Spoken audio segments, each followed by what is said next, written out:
Pak Muzamil, apa bedanya rahmat dan barokah?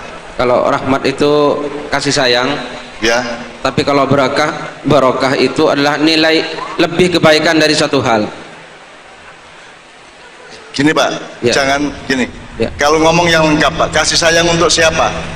Nah, jadi rahmatullah itu kasih sayang Allah untuk sesama, untuk manusia dan semua makhluknya. Untuk semua. Untuk semua. Itu rahmat.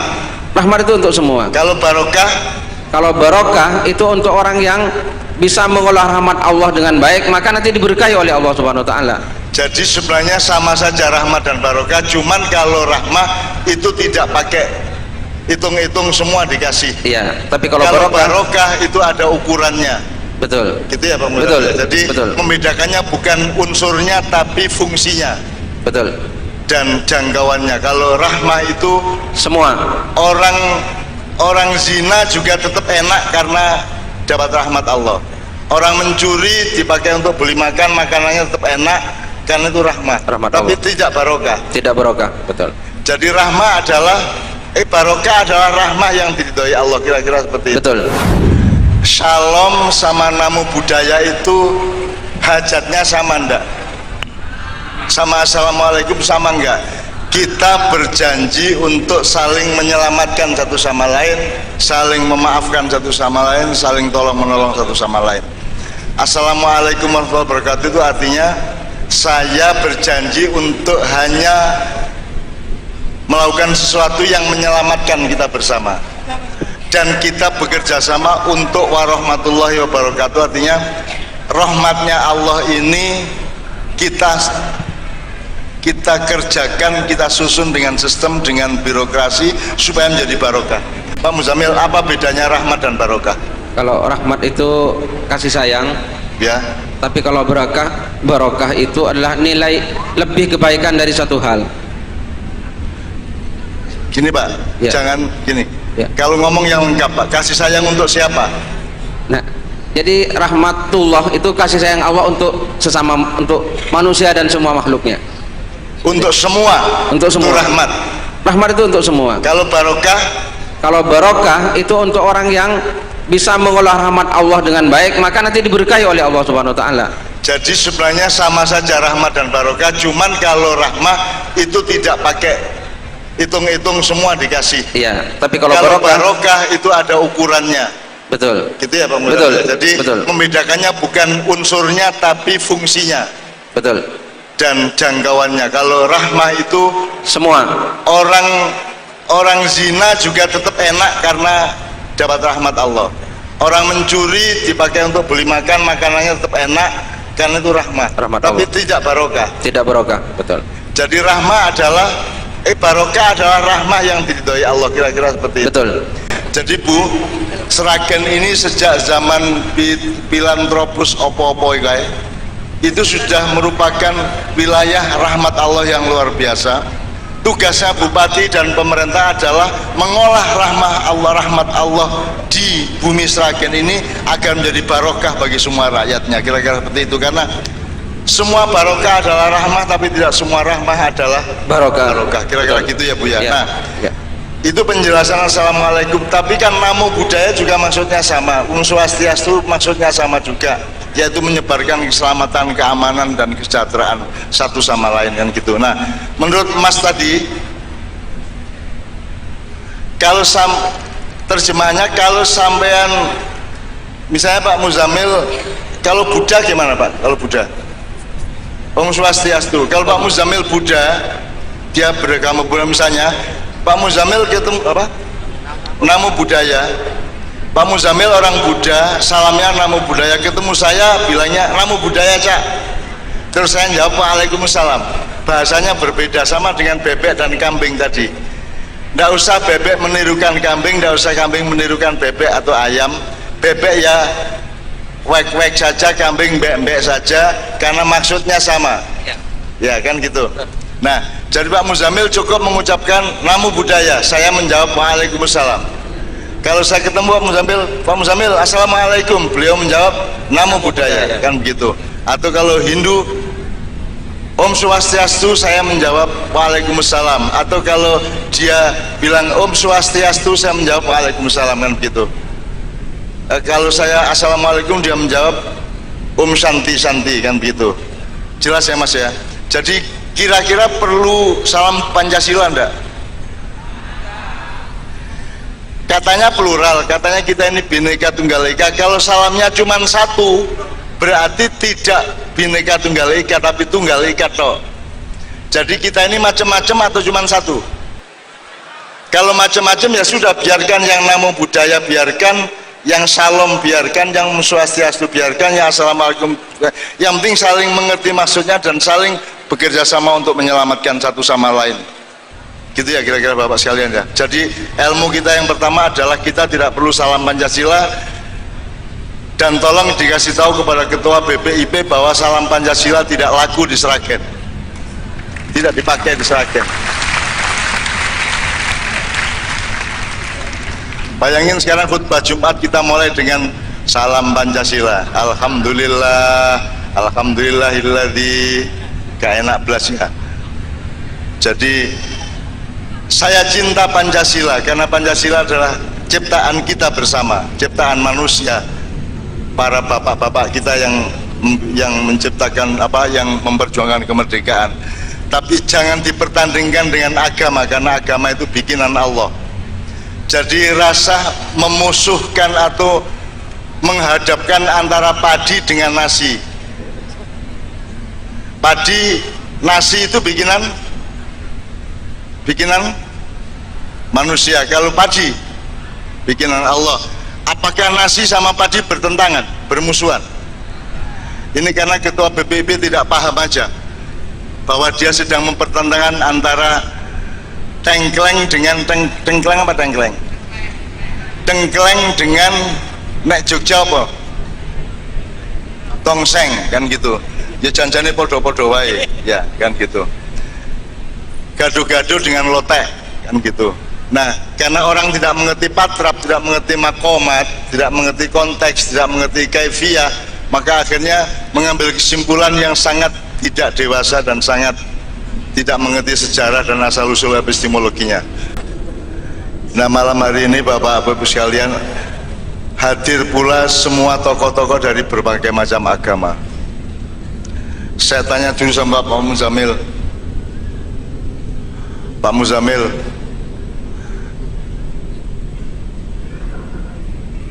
kita selama ini kan selalu dibikin bingung oleh pertentangan antara negara Pancasila dan seolah-olah akan ada ancaman negara Islam.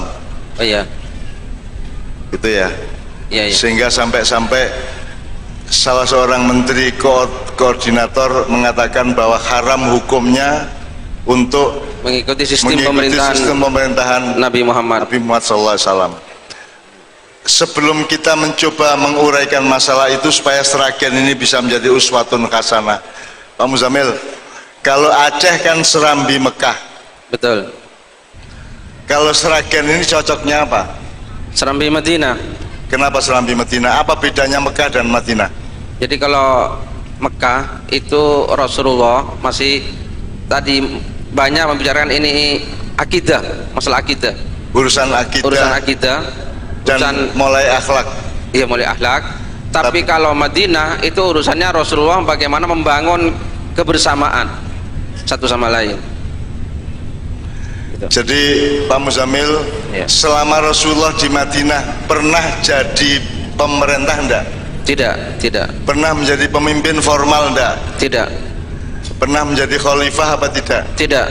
Jadi Rasulullah tidak pernah punya pengalaman menjadi pemimpin formal dari masyarakat Madinah maupun Mekah di Arab Saudi sana. Maka yang dilakukan Rasulullah di Madinah bukanlah kepemimpinan politik formal, tetapi apa kira-kira Muzamil? Beliau bikin kesepakatan dan kesepakatan itu diawasi bersama, dan Rasulullah orang yang terdepan menjalankan kesepakatan itu. Jadi Ibu, Rasulullah ketika di Madinah itu kalau pakai idiom Jawa, Rasulullah itu hanya menjadi punokawan dan ponokawan.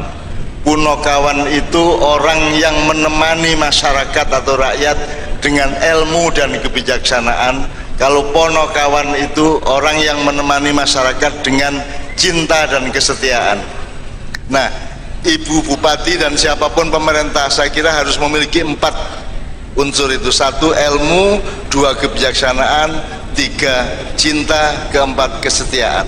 Dan itulah Punokawan. Nah, Rasulullah tidak pernah memerintah. Rasulullah ora tahu dadi raja, ora tahu dadi khalifah, ora tahu dadi khalifah pertama itu Abu Bakar. Rasulullah tidak pernah menjadi pemimpin formal, sehingga tidak perlu ada pemerintahan kalau kita menganut Rasulullah sebagaimana yang selama ini diomongkan. Artinya tidak ada pemerintahan Islam, yang ada adalah kebijaksanaan Islam mengawal setiap pemerintahan, baik kerajaan maupun negara atau apapun saja, kira-kira begitu. Ya. Nah, waktu di Madinah jumlah umat Islam berapa Pak Muzamil? 15%.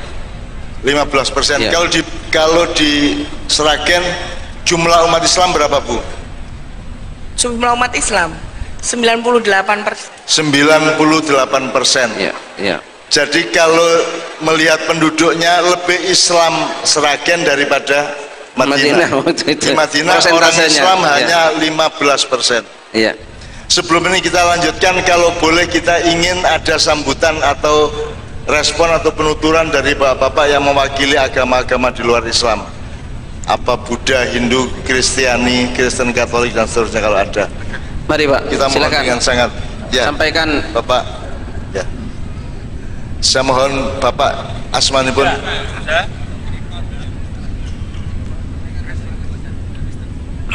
Kita dengarkan bersama respon dan keguyuban dari tokoh Kristen Protestan, ya. Dan berikutnya nanti dari Buddha. Silakan Bapak. Iya, saya akan menyampaikan salam saya. Salam. Waalaikumsalam. Bagi saudara-saudara saya yang di sini yang beragama Kristen, salam. Ya. Terima kasih. Ini Mbah Nun atau Cak Nun? Iya. Ya, perkenalkan nama saya Pendeta Eko Diono. Saya pendeta Kristen. Iya. Terima kasih atas kesempatan yang indah. Namun sebelumnya mari kita bersyukur bersama-sama. Hanya karena anugerah Tuhan kita boleh bersatu bersama-sama di tempat ini. Inilah Indonesia yang saya pahami, dan melalui Mbah Nun saat ini, melalui Cak Nun saat ini, benar-benar saya merasakan kedamaian yang begitu luar biasa. Saya tenang luar biasa. Saya bisa bersama dengan secara luar biasa walaupun saya beragama Kristen di tempat ini, di lingkup saudara-saudara saya Muslim. Saya Kristen selalu menggambarkan bahwa keberagaman ini seperti kluwung. Orang Jawa tahu kluwung ya? Tahu kluwung ya? Ya, kluwung itu pelangi. Pelangi, kluwung itu indah, terlihat indah karena warna-warna itu menyatu, tetapi tidak bercampur. Ini yang saya pahami saat ini, saya terkesan sekali. Mudah-mudahan kebersamaan ini akan senantiasa ada dan terus ada bagi bumi Sukowati, tetap guyub rukun, dan saya rasakan begitu damai luar biasa. Saya terkesan untuk acara pada saat ini adalah pengalaman pertama selama saya hidup. Terima kasih Mbah Nun, terima kasih Ibu Bupati, terima kasih Pak Wakil dan seluruh pemerintahan yang ada yang telah menyelenggarakan acara ini. Nuwun.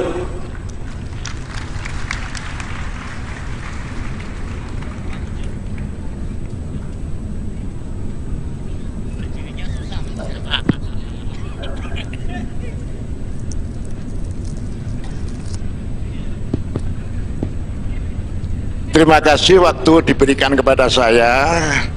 Saya anggota FKUB dan perwakilan dari agama Buddha. Jadi saya mewakili umat Buddha yang ada di Sragen ini. Sebenarnya sangat kecil sekali umatnya, tidak ada 500 orang.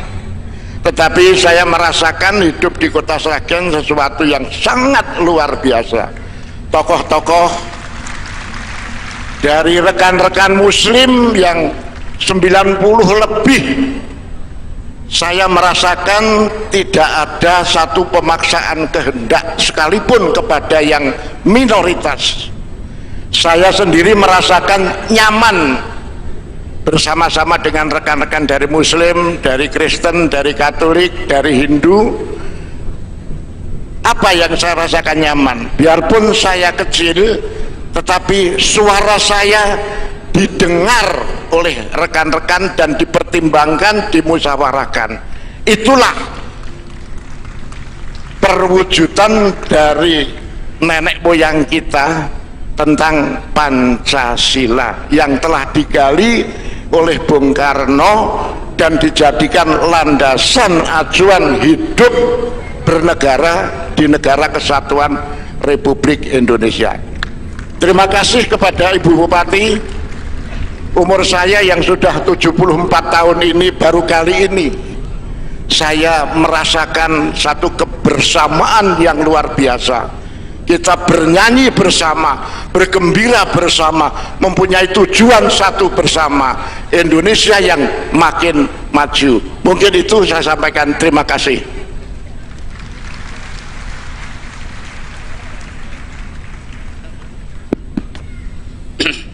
Ya, sekarang kita dengarkan. Om awek napatu nama jidam, Om Swastiastu. Perkenalkan, nama saya Purwatmojo dari perwakilan agama Hindu di Kabupaten Sragen. Dalam kesempatan pada malam hari ini luar biasa dalam pengajian akbar hari ini, bahwa semua dari pengurus Forum Kerukunan Umat Beragama Kabupaten Sragen hadir, merupakan wujud bentuk memelihara kerukunan di Kabupaten Sragen. Karena Kabupaten Sragen benar-benar merupakan contoh di dalam kerukunan di daerah Provinsi Jawa Tengah, bahwa Kabupaten Sragen mendapatkan piagam penghargaan mengenai kerukunan di Kabupaten Sragen ini oleh Menteri Agama Kabupaten, oleh Menteri Agama Republik Indonesia yang langsung diterima oleh Ibu Bupati. Ini merupakan pertanda bahwa memelihara kerukunan adalah merupakan kewajiban kita bersama. Oleh karena itu kami merasa bangga dan mengucapkan terima kasih adanya dari umat Hindu di Kabupaten Sragen, juga termasuk minoritas, namun demikian di dalam mewujudkan kedamaian, kesejukan dan memelihara kerukunan ini merupakan wujud kebersamaan dari kita bersama, sehingga kita perlu untuk selalu menjaga kekompakan dan kebersamaan yang selama ini. Terima kasih dari kami. Om Santi Santi Santi Om. Ibu Yuni, saya baru sadar Pak Muzamil mengatakan bahwa beliau tadi mengucapkan Om Swastiastu, sampean menjawab Waalaikumsalam. Itu sangat rasional, karena yang Islam lah, yang Hindu lah, yang Buddha lah, dan berbicaralah sebagaimana bahasamu. Dadi nek ana pitik ketemu asune huk pitike rasa melu huk, cukup petok-petok gitu ya. Itu yang paling rasional, saling memerdekakan, saling menerima satu sama lain. Itu yang namanya Bhinneka Tunggal Ika. Bhinekanya adalah macam-macam salam dan bahasanya, tunggal ikanya adalah niat keselamatan satu sama lain. Jadi Sragen adalah masyarakat yang pertama mempraktekkan saran kita ini. Tepuk tangan untuk Sragen. Pak Muzamil, saya tanya sama Pak Pendeta, sama bapak-bapak dari Hindu Buddha, saya Muslim. Yang dari Katolik belum ya? Kita dengarkan dulu bapak dari Katolik ya. Monggo bapak ya. Terima kasih Bapak Ibu, saudara-saudari semuanya, selamat malam. Selamat malam Bapak Ibu. Berkah dalam. Waalaikumsalam. Nama saya Petrus Widodo, anggota FKB Kabupaten Sragen dari perwakilan umat Katolik yang ada di Paroki Santa Perawan Maria Fatima Sragen dan Santo Petrus Gemolong. Ada sedikit yang perlu saya sampaikan. Saya biasanya memang di keanggotaan FKUB kalau sosialisasi kemana-mana itu biasa masih menggunakan salam yang semuanya yang tadi biasanya disampaikan oleh Canun. Tapi pada malam hari ini ada pelajaran yang sangat berharga buat saya. Itu saja mungkin yang perlu saya sampaikan, tidak perlu saya lanjutkan. Kembali salam saya ucapkan semuanya saja, selamat malam, berkah dalam. Terima kasih, waktu saya kembalikan.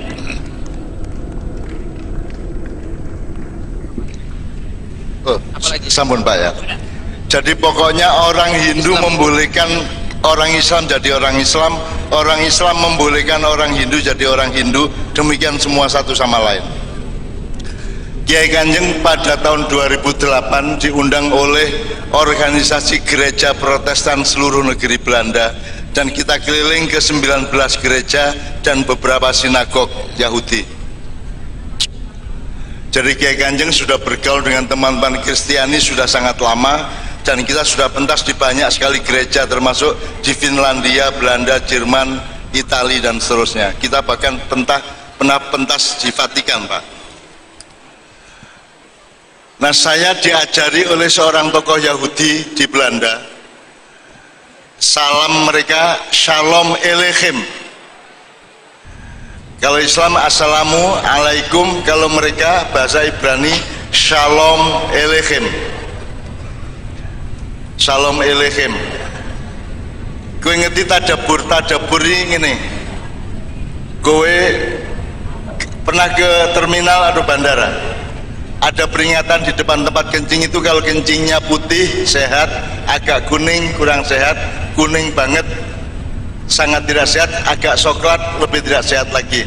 Jadi sebenarnya salam itu outputnya, yang penting inputnya sama-sama menciptakan kedamaian dan keselamatan satu sama lain. Outputnya monggo sesuai dengan hakikat dan keyakinan masing-masing. Yang penting maksud kita sama, yaitu membaca-silakan diri kita semua dan masing-masing. Nah, dari Shalom Elechem ini kemudian saya belajar lagu Yahudi. Malam hari ini saya minta Kiai Kanjeng membawakan lagu yang berjudul Avenue Shalom Elechem. Kalau bahasa Arabnya alaika assalamualaikum. Jane padha wae, ming bedone cangkem Yahudi karo cangkem Arab ning ngono tok ya. Nek cangkem Jawa berkah dalam tadi itu. Nah itu ada yang sifatnya muamalah, ada yang sifatnya mahdoh. Kalau muamalah itu artinya yang kita boleh mengkreasikan sendiri, kalau mahdoh Tuhan yang bikin. Misalnya sholat 5 waktu itu mahdoh, tapi wiritan Anda berapa panjang dan wiritan apa saja itu muamalah ya Pak ya. Jamil ya, termasuk muamalah. Iya. Muamalah itu inisiatif manusia untuk mendekat kepada Allah. Bentuknya bisa bermacam-macam, tapi syaratnya adalah outputnya adalah tetap mendekat kepada Allah dan baik sesama manusia. Kiai Kanjeng tolong dibawakan. Jadi ada beberapa. Jadi Kiai Kanjeng ini juga Bhinneka Tunggal Ika. Bu ini gamelan, ketoknya gamelan Jawa, tetapi di set up, diaransir. Nadanya itu bisa untuk Jawa, bisa untuk Barat, bisa untuk Arab. Nanti kita praktekkan bersama-sama. Nah, ini sebuah nomor campuran. Karena nomor siji menungso iki kudu nyopo. Oh, nomor siji iki nyopo. Nyopo bahasa Arab ya, Pak? Mukhatabah. Jadi Allah pernah mengeluh, wahai hambaku, aku haus engkau tidak memberiku makan. Aku lapar engkau tidak memberiku aku haus engkau tidak memberiku minum, aku lapar engkau tidak memberiku makan, aku kesepian engkau tidak menyapaku. Saya mengambil kesimpulan bahwa hidup itu nomor satu adalah Anda pandai menyapa dan rajin menyapa. Kowe sapa wae kudu kok sapa. Sapa itu mengakui keberadaannya. apa sesama manusia, apa binatang, apa hewan, apa pohon-pohonan, apa tanah. Allah juga nomor satu harus kita sapa. Allah sendiri menyapa kita. Qala ya abdi anallah. Allah menyapa kita. Oleh karena itu Kiai Kanjeng ingin menyapa bapak-bapak dari Protestan, dari Katolik, dari Hindu, dari Buddha. Kita sapa, kita hidup bersama-sama di Indonesia. Urusan yang benar Anda atau saya itu tidak perlu kita berdebatkan sekarang, karena itu nanti urusan di babak final di depan Allah Subhanahu wa taala. Kita saling berdoa, mudah-mudahan semuanya dicintai Tuhan, semua diterima oleh Tuhan. Gitu ya kira-kira ya. Bapak, yang lagu terakhir tadi judulnya kalau di gereja Bapak? Gloria. Gloria. Saya sama Kiai Kanjeng beberapa kali dimarahi sama ustadz-ustadz, kok lagunya orang Kristen dibawakan di pengajian. Saya tanya sama bapak-bapak pendeta, pastor, itu dulu lagu dia yang Gloria itu yang ngajarin Yesus apa bukan? Atau bikin sendiri Pak? Itu ajaran Yesus langsung apa orang Kristen bikin? Orang Kristen bikin. Saya bilang, andaikan yang mengajarkan Yesus saja saya mau menyanyikannya, karena Isa adalah nabi saya. Isa saya cintai sebagaimana saya mencintai Muhammad SAW.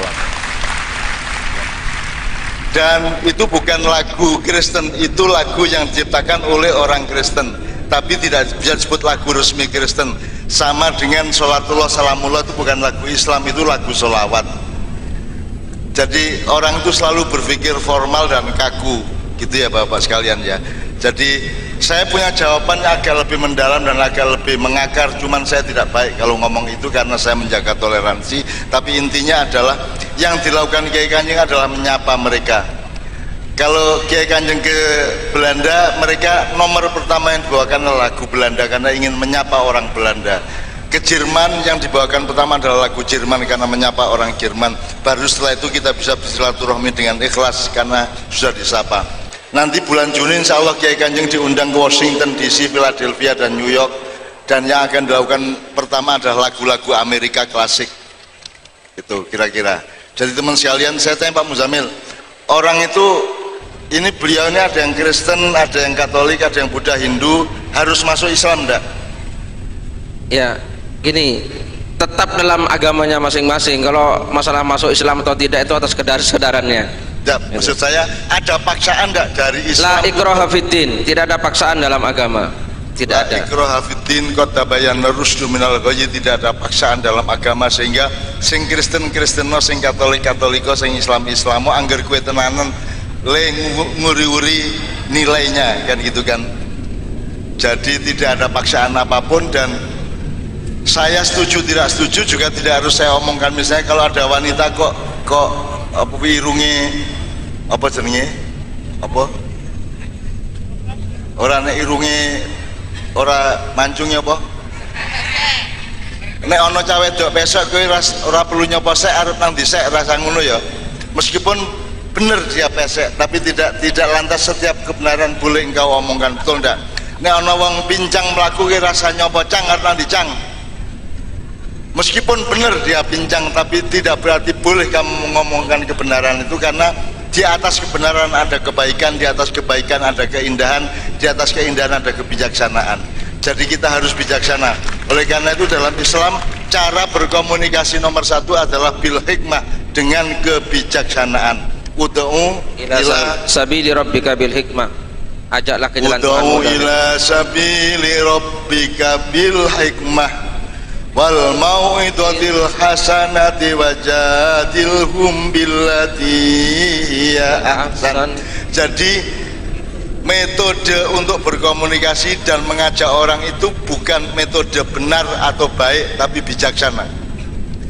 Bener kaya ngapa urung karuan iso kok omongke, kadang-kadang kudu kok tahan, mergo kowe kudu bijaksana kan gitu. Suami makan masakan istrinya kan selalu bilang enak, meskipun mungkin tidak enak, tapi kan jangan dibilang tidak enak, karena soal kebijaksanaan. Jadi hidup ini harus bijaksana. Saya kira Sragen Sukawati adalah salah satu dari lambang kebijaksanaan, karena riwayat sejarahnya adalah riwayat sejarah di mana harus ada jalan tengah dari VOC dan penjajahan Belanda terhadap reaksi yang berbeda-beda dari masyarakat Indonesia termasuk keraton-keraton dan kesultanan kesunanan pada waktu itu.